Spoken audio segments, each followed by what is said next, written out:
not only did Steve Bannon and I make up, but I love that guy now. I really admire him and like him and see him as just a true genius. And I'm very glad that he's in my life. Wow. So a total 180 on him. It's been I actually more bizarre hate for me him than because of anybody. what he did to you. I specifically hated him for that. No, I couldn't stand him. And my assistant, Abigail, she's got the long list. She's the elephant who never forgets anybody who crosses me. And I'm much quicker to forgive than she is. And she was like, the one person you cannot forgive is Steve Bannon.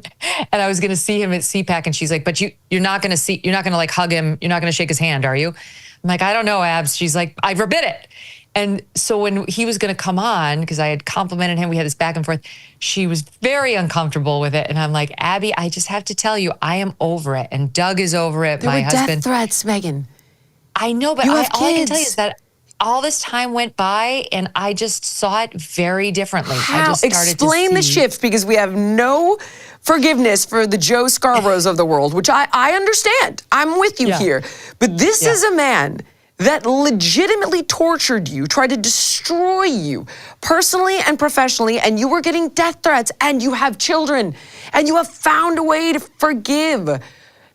How? So I'll like, answer. where is this shift? He did not attempt to destroy me personally. That's what's important to remember. He tried to destroy Megyn Kelly, the brand, which is in the arena and which is fair game. Now, it happens to be attached to the real me, but that was never, his goal was never to hurt me or have me, beaten up on the streets of New York. His goal was to silence me and undermine my credibility because I had hurt Trump, or in the view of some, I had tried to, which wasn't my goal in asking that debate question. I just was throwing fastballs at everybody, and Trump's weak spot was very obvious.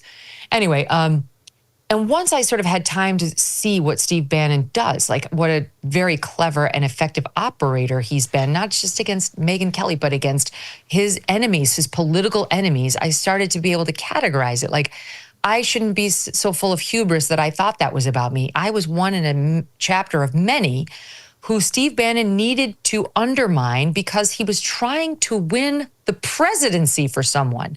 The stakes were enormous. And so if he had to pile on me with all these Breitbart reports and nasty comments, then that's what he had to do. He doesn't fight clean, and he admits that. And at the time when you're on the receiving end of it, it's highly unpleasant. And I did harbor resentment toward him for a long time, but I'm just over it. We have the common enemies now, and it's just more important to be aligned. And I respect now his ability to win fights rather than fear it. Thank you so much for watching. If you enjoyed the podcast, please like, comment, subscribe, and share. And make sure to let me know what guests you want to see on in the future.